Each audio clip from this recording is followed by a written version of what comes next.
It is now my honor and pleasure to introduce this year's convocation speaker, Professor Luther Ivory. Since arriving at Rhodes in 1997, Professor Ivory has established a reputation as a passionately engaged teacher who inspires students while thoughtfully involving them in the process and challenge of their own education. His courses in the Department of Religious Studies and the Search program are extraordinarily popular, and students regularly express their admiration for his erudition as well as his exuberance when he explores with them a wide range of topics, from Dr. Martin Luther King Jr.'s practice of nonviolent social change to the Afro-Brazilian religion of Candomblé. His leadership of the African American Studies program, as well as his intensive engagement in the wider Memphis community, speaks to his broad interests and his desire to study, teach, and embody issues of equality and social justice. Professor Ivory clearly feels deeply about his discipline, the study of the human religious experience, and is eager for students to share that passion. In this, he has succeeded. Further, in doing so, he has won their respect and admiration. Students consistently give him high marks for challenging them and then arming them with the intellectual tools to cope with those challenges. As a result of his achievements, Professor Ivory was the 2012 recipient of the Clarence Day Award for Outstanding Teaching, the college's highest honor in this area of faculty activity. I am delighted that he has accepted my invitation to deliver the college's opening convocation address. He frequently begins classroom discussions with the phrase, "Talk to me." Today we are quite fortunate that he is here to talk to us. Please join me in welcoming Professor Luther Ivory.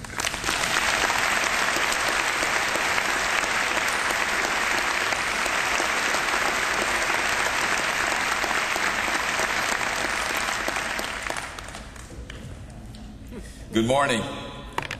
Talk to me, scholars. What's up? How are you doing? How are you doing? All right, there you go. Talk to me. To President Trout and Dean Drump, to the faculty, the administration, the family, the trustees, to friends, and also to the mighty class of 2016, what's up? How you doing?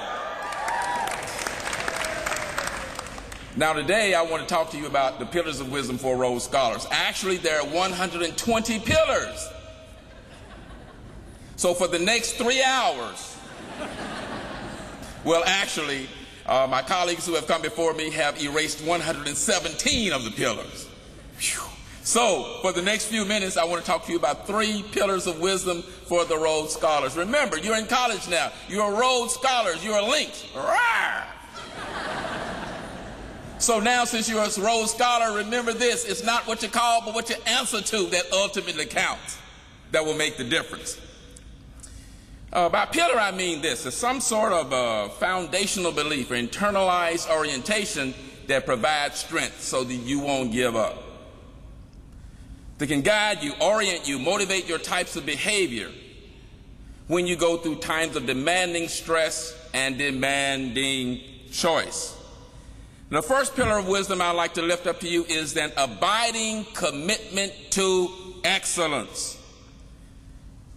Former President Charles Dill had this phrase: "The good is ever the enemy of the best." There stands the temptations, my friends, and the challenge to resist lesser goods when greater goods present themselves. Reading the primary text before you come to class, that will help.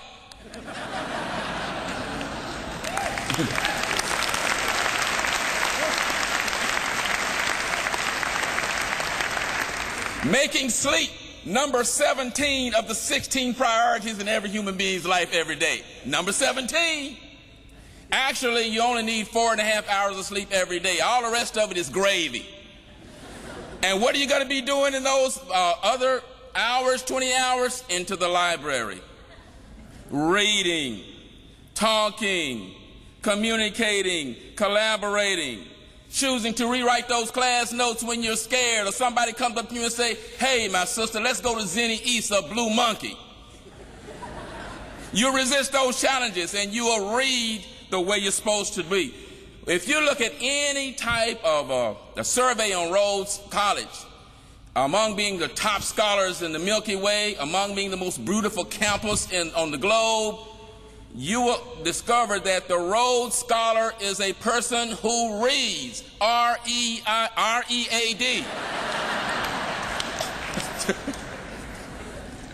So remember, you're a scholar now. Now, that has to do with the question of identity. The question of identity is, who am I? You're a Rhodes Scholar, a lynx, rawr. You remember that? Okay, so now I'm going to give you a piece of advice that my daddy gave me when he kicked me, when I left home. He said to me, son, be what you is and not what you ain't. Because if you is what you ain't, then you ain't what you is.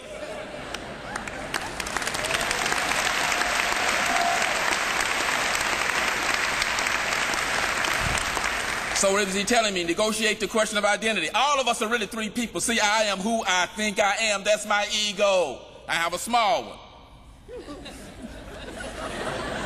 I am who you think I am. That's my reputation. And I am who I really am. That's my character. In times of stress and strain, demanding choice, ethical challenge, what happens in the car I'm driving of life, the ego and the reputation jump in the back seat, and it's character that takes the wheel. And it is character that tells you what I'm really all about. And all it takes under pressure as a Rhodes lynx is 5 minutes in a camcorder, and you'll let me know what my abiding commitment to excellence really is. So if I have an abiding commitment to excellence, to helping the cream rise to the top, to do the very best I can, even when the worst has happened, that commitment to excellence will stand me in good stead. I believe that that commitment leads me to engage at least one of the 5 marks of maturity. That second mark, scholars, that second mark, it is the capacity to consistently subject myself to self-critique. I have to be able to tell the truth about Lou Ivory to Lou Ivory. So that means my scholarship begins with mirror realities at the first act. I look in the mirror at myself and be honest with me about me. And only in the second act do I look out of the window, gaze out at the world to offer critique at reality. There is no way I can mature if I don't develop the capacity to tell the truth about me. And finally, that commitment to excellence says this. I mean, if a work is first begun, never quit until it's done. Be your labor great or small, do it well or not at all. Abiding commitment to excellence. Second pillar or strength is communal consciousness. You and I are part of a larger community, a family at Rhodes. We will be shaped by that family as well as shape that family, because we're all boundary creatures. We live on a boundary between that which we make, shape, and control and that which makes, shapes, and controls us. So your engagement in Rhodes is participatory. It's not for onlookers. It's not for spectators. It is for the active participation, radical involvement in the life of the community. Nobody gets to be who we are all by ourselves. None of us are ahistorical beings. We didn't just drop out of Mars or Uranus today all grown up. We had a family who helped engage us. Imagine me throwing pablum at my mom. My first training wheel. 2 teeth in my mouth, sucking my thumb. Not able to engage the Queen's and King's English. A community helped me to learn how to talk, helped me to learn how to walk. It's this way. Come on, you can do it, Lou. You can do it. Come on. It's this way. It's this way. It's this way. Helped me to learn how to read. And the brilliant scholar before you today is because there were other people in my life who helped me. What am I saying? You and I owe the people upon whose shoulders we stand.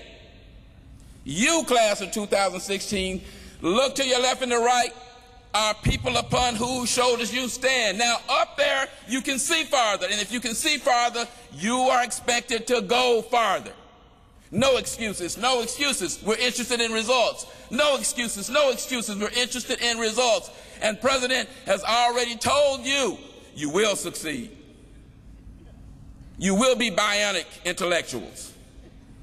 You will be men and women of character. Check this out. But you have to give. as well as to receive. 6 humans were trapped by happenstance in bleak and bitter cold. Each one possessed a stick of wood, or so the stories told.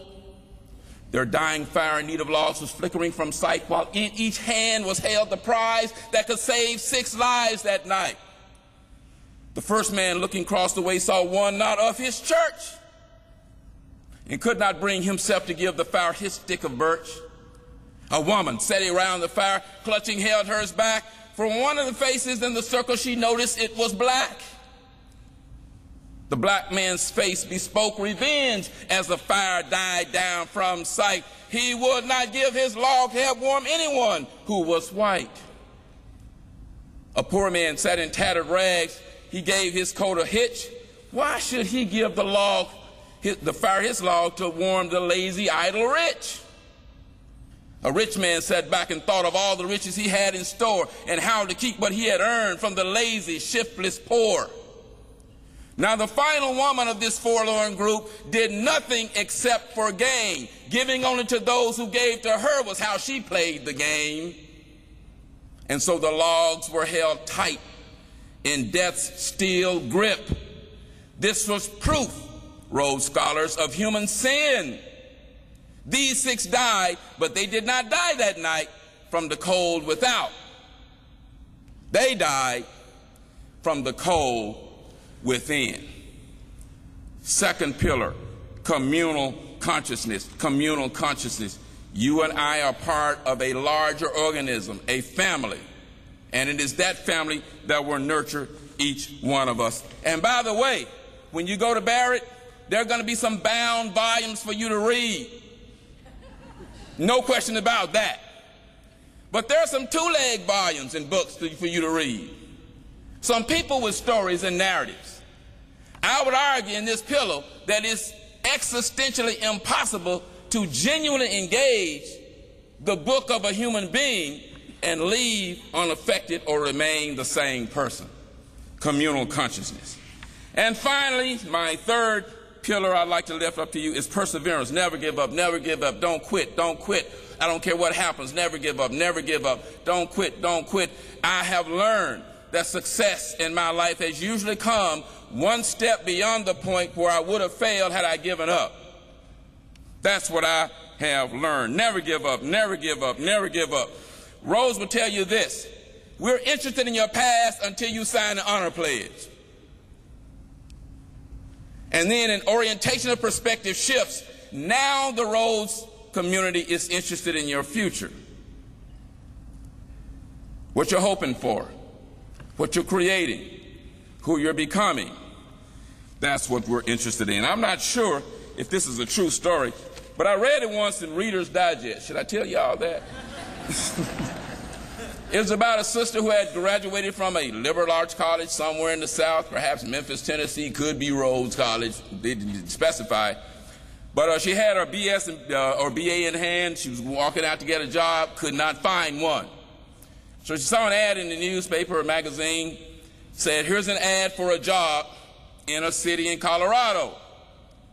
The ad said, if you want this job, call this number.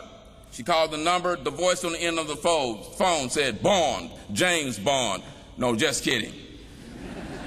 It said, if you want this job, here's what you need to do.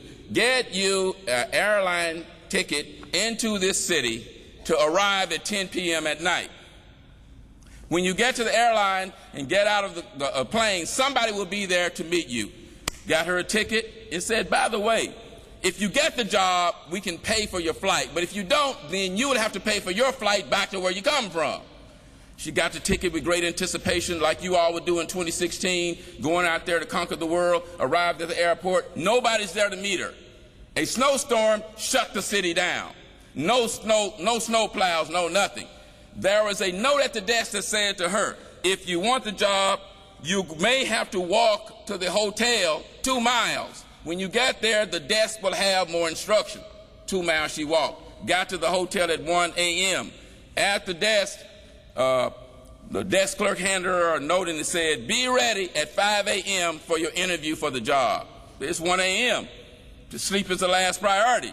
So she got herself in her room, got herself fixed up, tried to get a couple hours sleep, trying to look, suited and booted and ready to go for her appointment the next morning, got down there, went into the conference room. 4 people walked right past her, did not say one word. Walked into an outer chamber, sat down, and for 1 hour she was sitting there nervous, nail biting. And slowly the door creaked open with a finger that says, "Come in." She walked into a little room, and they said, "Are you here for the job?" "Yes, I am." "Well, sit down. We'd like to ask you some questions. What's 2 plus 2? 4. You know how you answer when somebody asks a question that you should know the answer to, but you think it's a trick question? So they said, "How many days in a week?" 7. "How many in a baker's dozen?" 13. "What's your name?" "Angela." "Spell it." A-N-G-E-L-A. "Thank you. Go outside to the room." They dismissed her, deliberated for another hour, brought her back into the room and said, "Look, we have a job for you. And you didn't get this job because of your aptitude. We asked you questions that would have insulted a person of lesser character. We know you're brilliant. You endured hardships and impediments that others would have quit on, but you kept going. So the job of the mayor of this city is yours." I don't know if that story is true, but it speaks to me in this way. It's not always your ability, but your availability that helps you rise. It may not even be your aptitude, but it's your attitude that can raise you to levels of altitude you never thought you could go. Persevere, never give up, abiding commitment to excellence, communal consciousness and perseverance. Scholars of 26, live long and prosper. Thank you.